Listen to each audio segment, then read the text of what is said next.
Terminó el proceso constituyente por mucho tiempo, se dice, y el de ayer terminó con una derrota de la propuesta donde uno de los líderes de la bancada con mayoría presencial allí es el ex consejero del Partido Republicano, Luis Silva, a quien tenemos en línea y queremos analizar con él este nuevo escenario político que se ha generado. Luis, ¿cómo está usted? Muy buenos días. Claudia Álamo, Gerardo Gómez, le saludamos.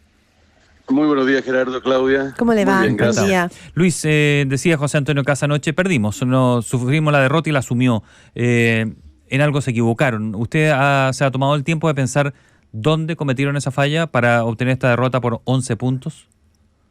No, y de hecho, sin negar que hay una oportunidad de aprendizaje en este proceso, que yo estoy seguro que va a emerger cuando podamos mirar para atrás, ya habiendo bajado la temperatura y bajado los niveles del agua. Honestamente creo que esto era una tarea difícil, era una tarea difícil, y no creo que el resultado de ayer no responde a un error o no se puede sacar, sin perjuicio de que hayan errores. Creo que no responde a un error en el proceso, sino simplemente, o por lo menos a una causa importante, el hastío de la población y la desconfianza de que una nueva constitución pueda cambiar las cosas. Creo que hay una cierta inercia, digámoslo así, provocada en buena medida por la desilusión del proceso anterior, a mantener el statu quo. Y decir, oye, mira, nos hemos dado cuenta de que las verdaderas urgencias, lo que nos importa, esto parafraseando a la ciudadanía, lo que nos importa no se va a resolver con una nueva constitución. Y creo que hay un aprendizaje para toda la clase política al final. Pero sí, es un buen punto el que usted hace, Luis Silva, ¿no? Usted lideró bastante el tema, todo el nuevo texto constitucional desde el mundo republicano. Entonces usted más bien atribuye al hastío y al cansancio, a la fatiga, este rechazo y no a las propuestas que el Partido Republicano finalmente influyó en el texto general. ¿No siente que hubo ahí probablemente una mala interpretación, un mal diagnóstico de la sociedad que a lo mejor no quería un texto conservador, como han dicho algunas personas de la izquierda? Yo creo que esas calificaciones son una caricatura del texto. Normalmente vienen de sectores con intereses políticos y legítimos, pero obviamente vienen con un sesgo político. Yo fíjate que he llegado a la convicción de que, de que aquí este es un proceso interesante en el sentido de que hubo dos fases, la de los expertos y la fase ciudadana. Y la fase ciudadana se quiso que fuera popular, en el sentido de que representara a la ciudadanía a través de una elección directa. Y eso obviamente que se nota. Y la dinámica de la comisión de expertos, comparada con la dinámica del Consejo Constitucional, tenía que ser diferente. Y de hecho creo que la propuesta era un buen balance entre la mirada experta y la mirada ciudadana. Lo que pasa es que la mirada ciudadana vino precedida por una votación insólita, ¿no es cierto?, en favor de la derecha y en particular del Partido Republicano. Y eso era imposible que no se notara, ¿no? Porque era un órgano representativo de la ciudadanía, no como el comité de expertos que fue designado por los partidos políticos a dedo desde el Congreso, representando las fuerzas políticas del Congreso. Entonces yo creo que ahí hay un elemento que también se notó en la convención pasada, guardando todas las diferencias del proceso, porque realmente creo que no se pueden comparar en muchos aspectos, o muy positivamente para el proceso final, el último, el del Consejo. Usted escucha a Luis Silva, ex consejero del Partido Republicano, conversando con Primera Pauta. Luis, con respecto a lo que viene ahora, ¿qué es lo que pasa con las ideas republicanas que allí ustedes trataron de plasmar? O no sé si usted lo califica así, si es que fueron solo las ideas republicanas que trataron de plasmar en el texto. ¿Qué tanto van a seguir defendiéndolas o van a tener que recoger un poco de eso alguna lección? Mira, obviamente todavía yo no he tenido tiempo para mirar los números ni nada, pero visto muy, muy a lo grueso, el 44% que sacó el voto a favor coincide con la votación de José Antonio Caz en segunda vuelta y se acerca bastante a la votación obtenida por los consejeros republicanos en el 7 de mayo. Por lo tanto, uno podría decir, así grosso modo, porque yo creo que la distribución del voto de ayer no obedece exactamente al mismo patrón, pero grosso modo uno podría decir que las ideas del Partido Republicano gozan de buena salud. Y dicho eso, yo también quisiera recordar que el texto de la propuesta que ya va quedando atrás en el tiempo, fue fruto de acuerdos siempre, porque los republicanos, cierto, éramos la mayoría, teníamos 22, pero no hay que olvidar que todos los acuerdos allí se tomaban con un mínimo de 30 votos. Por lo tanto, hubo allí, en cada una de las disposiciones, siempre un acuerdo sosteniéndola. Muchas veces esos acuerdos incluyeron los votos de la izquierda, a veces eran votos de abstención, que en el fondo era una suerte de consentimiento tácito, y otras veces, aunque votaron en contra, muchas de las disposiciones obviamente más polémicas o más controvertidas políticamente, también recogieron términos, expresiones o ideas mucho más caras a la sensibilidad izquierda. Luis Silva, usted lo dice bien, ¿no? Usted dice, bueno, todavía no hemos tenido tiempo de mirar finalmente, que es sumamente importante, ¿no? El rol de los jóvenes en la votación, qué ha pasado en distintas comunas, ese análisis que es bien de fondo para poder entender también, ¿no es cierto?, lo que la sociedad quiere expresar. Lo que hemos visto hasta ahora son los discursos políticos. El presidente que hizo un llamado a todo el mundo político, un poco señalando esta es una derrota para todos, ¿no? Y que están todos siendo impugnados por la ciudadanía. ¿Usted cree que en esta nueva etapa, para lo que viene, su partido, el Partido Republicano, debiera sentarse a la mesa a conversar y abrirse a nuevas posiciones? Porque hablábamos recién con el senador Daniel Núñez del Partido Comunista, y más bien él sentía que aquí los derrotados eran ustedes, que era la derecha finalmente la que tenía que entregar aquí mayores certezas, y ellos no es que se sintiera triunfador, pero de alguna manera ponía toda la derrota en los postulados de la derecha. No sé si lo ve así. Yo creo que se equivoca, obviamente que es lo más fácil, es lo más cómodo también para su propia posición, tratar de sacar el máximo de rédito político de los resultados de ayer, pero lo cierto es que anoche nadie celebró, es decir, a mí muéstrenme las imágenes de quién se juntó en la Plaza Baquedano anoche a celebrar el triunfo. Nadie, o sea, todos se fueron a acostar más o menos tranquilos, más o menos abatidos. Claro, todos dicen que todos durmieron tranquilos. Bueno, es lo que dijo, bueno, es más o menos lo que insinuó Hugo Tagle, ¿no es cierto? Que nos íbamos a la cama todos sabiendo los resultados. Bueno, se cumplió literalmente. Yo aquí creo que hay una gran lección para el mundo político, creo que especialmente para aquellos que ponen en una nueva constitución demasiada esperanza.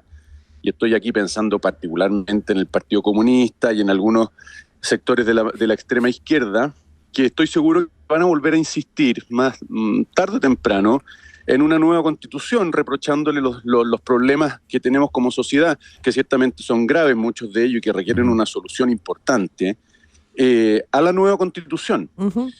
Al mismo tiempo creo que este no va a ser, o espero que no sea, un tema que se toque por un buen número de años.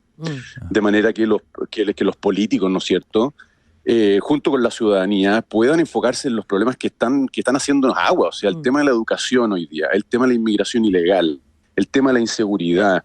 Yo lamento, lo que más lamento de la derrota de anoche es no haberle podido meter mano al sistema electoral, porque creo que realmente ahí tenemos hoy día un forado que le hace entrar, por el que está entrando agua a este bote. Y claro, lamentablemente los incumbentes, o sea, los que tienen que arreglar este pastel, son los incumbentes, por lo cual yo dudo que venga una solución de allí que realmente creo que le llora al sistema. Y con respecto a la idea republicana que usted dice, gozan de buena salud, pero no estamos avanzando en ninguna de esas materias que usted mencionó. Estamos trabados en todas. Se decía anoche que después de las palabras del presidente Gabriel Boric, él hacía una invitación a todos a renunciar, porque ellos habían perdido dramáticamente, de manera muy dura, en la elección anterior, ahora lo había hecho la derecha, y que ahora tocaba a todos ceder un poco hasta que duela probablemente. ¿Qué tan dispuestos están republicanos a ceder? Porque si nadie cede, quedamos donde mismo. Por supuesto. O sea, entendiendo que esta es una pregunta que tiene que ver con la dinámica en el Congreso, nosotros y la bancada, en eso creo que ha dado buenas señales. Siempre ha estado abierta a las buenas ideas y obviamente nunca se ha cerrado la discusión porque no puede hacerlo, ¿no? Porque están sentados allí en el hemiciclo. Ahora, el punto son el tipo de propuesta, ¿no? Ahora estamos, la ley de presupuesto creo que fue un buen ejemplo, una vez más, ¿no es cierto? Pero pacto fiscal, previsional, las más polémicas, las más tensas, esas que no avanzan, que están trabadas hace tiempo, que ya, la de salud, por ejemplo, ISAPRE, todo eso está trabado hace mucho tiempo. Alguien tiene que ceder allí, ¿no? ¿Ustedes están dispuestos? Por supuesto. siempre hemos estado dispuestos, pero sin renunciar a lo que estamos convencidos que le conviene más a la ciudadanía, ¿no? Y en esto obviamente que serán los diputados y la senadora republicana quienes tendrán la última palabra, porque son ellos los que conocen el pulso de la discusión allí. Yo obviamente solo aquí puedo hablar en abstracto de la disposición republicana a debatir las ideas y buscar esos acuerdos que nos permitan salir de estos estancamientos, ¿no? En materia de política y económica, creo que son salud, por supuesto, que se viene Ahora, el presidente, Luis Silva, el presidente Boric ayer marcó finalmente, ¿no es cierto?, los puntos donde él espera buscar acuerdos: pacto fiscal, reforma previsional. Usted dice, estamos dispuestos a llegar a acuerdos, pero sin renunciar a nuestros postulados. Pero respecto al pacto fiscal y respecto de previsional, ¿usted ve posibilidades de un horizonte de acuerdo en el corto plazo? ¿Qué dice Republicano? Yo aquí no puedo hablar por republicano, aunque forma parte de la directiva, pero yo lo que diría respecto de la reforma tributaria, del pacto fiscal en particular, es que se tienen que ofrecer garantías y muestras de crecimiento económico. Es decir, mientras no haya un torta que se va a repartir, me parece insensato seguir discutiendo en quitarle pedazo a la torta. Y yo creo que esa es la clave de la discusión que hoy día existe en el Congreso. Es decir, la disposición a un pacto fiscal tiene que venir precedida de un mayor crecimiento económico, porque si no, es empobrecimiento para todos. Uh-huh. Yeah. Y respecto de la salud, imagino que la clave aquí, por lo menos lo digo por la experiencia que tuvimos en el Consejo Constitucional, es garantizar la posibilidad de que los particulares participen en la satisfacción de este derecho social. Esa es creo que es la clave del debate. Desde allí, me imagino que los matices son infinitos y ahí serán los diputados o los que están en los think tanks decir la última palabra. Ya. Usted escucha a Luis Silva, ex consejero del Partido Republicano, conversando con Primera Pauta. Luis, ¿por cuánto tiempo queda bloqueado usted para ser candidato a algo? Bueno, las próximas elecciones, es decir, yo recién podría volverme a presentar en las elecciones municipales del 2028 o en las parlamentarias del 2029. Ah, ya, no, bueno, en el horizonte tengo un tiempo de receso. Largo, una sequía larga. Sí, van a alcanzar a olvidarse de mí probablemente. Oiga, no sabemos si va a tener participación más activa en el comando. Supongo que vendrá un comando de José Antonio Kast que dicen que es el que sale más golpeado en esta. Quizás al reconocerlo puede ser una buena señal, ¿no? Un buen comienzo. Bueno, ¿o no? Sí, de hecho creo que lo hizo ayer. Sí, lo dice, perdimos. Salimos muy derrotados. Dijo frente a quienes dicen que las elecciones no se pierden ni se ganan, sino que se interpretan. No, nosotros decimos que se ganan, no se pierden, y hoy día hemos perdido. Y asumimos una derrota porque no hemos sido capaces o no fuimos capaces de convencer a la ciudadanía de que este era un mejor texto que la Constitución vigente da a todas las circunstancias. Ahora, yo honestamente creo que la posición de José Antonio queda intacta o sale reforzada, y por una razón muy sencilla, que él confirma su perfil. Él en este proceso, incluyendo la campaña, por supuesto, él confirmó su perfil de que se mueve por convicciones de acuerdo a lo que cree que es mejor para el país, sin estar pensando en cuánto le conviene a su propia opción presidencial. Pero no le dan los números para ser presidente así. No, pues efectivamente, pero a él no le importa. Y él lo dijo, y yo se lo escuché literalmente, decir, cuando estuvimos discutiendo la propuesta constitucional, me tocó escucharle una o dos veces decir, oye, si esto es lo que más conviene para Chile, y yo tengo que comprometer mi opción presidencial, bueno, que se haga, no pasa nada. Yo no voy a hipotecar el futuro de Chile, que veo mejor con una propuesta constitucional como la que se está haciendo, por cuidar la que podría ser mi opción presidencial. Sí. Última pregunta, Luis. La ciudadanía eso lo reconoce. Sí, dime. Luis Silva, última pregunta, porque el tiempo vuela y le agradecemos muchísimo este contacto para hacer este análisis. Ahora, en este transcurso de la discusión constitucional de este texto rechazado, para ustedes, para el Partido Republicano, hubo una escisión, es decir, una fuga, un quiebre, una fisura con sectores del Partido Republicano que votaron en contra. Y esos van a ser un actor político, ¿no? Ya ayer hablaban y finalmente se quieren constituir como un movimiento libertario, como un frente unitario, es lo que quieren formalizar. Primero, ¿cómo lo ve? Y segundo, ¿eso es una derrota para ustedes también, haber hecho esa escisión de ese mundo de la derecha que surgía? Mira, yo lo que ocurrió no lo caracterizo como una división del partido, sino como el desgajamiento de una rama que estaba seca, ¿no? Y en ese sentido, creo que el partido se ve aligerado no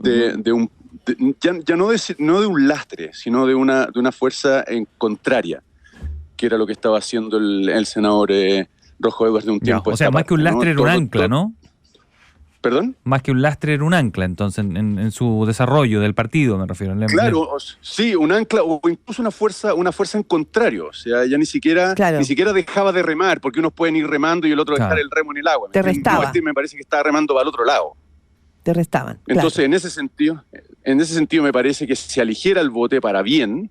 Insisto, creo que no la salida del senador Edwards y de quienes lo acompañaron, que fueron bastante pocos, hay que decirlo, yo no lo veo como una división del partido, sino, insisto, como el desgajamiento de una parte que ya estaba seca, pequeña, y que creo que nos deja a nosotros mucho más cómodo, en una posición más cómoda, y quiero suponer que también para el senador Edwards y quienes se fueron con ellos también representa una opción más cómoda estar allí. Bien. Veremos cómo evoluciona su opción, pero respecto al Partido Republicano yo quedo muy tranquilo. Bien. Luis Silva, ex consejero del Partido Republicano, fue una figura bien protagónica en esta discusión. Muy agradecidos por arrancar este día lunes 18 aquí en Radio Pauta. Gracias, Luis. Muy amable. Muchas gracias. Un abrazo, Muchas gracias que esté muy bien. Claudia.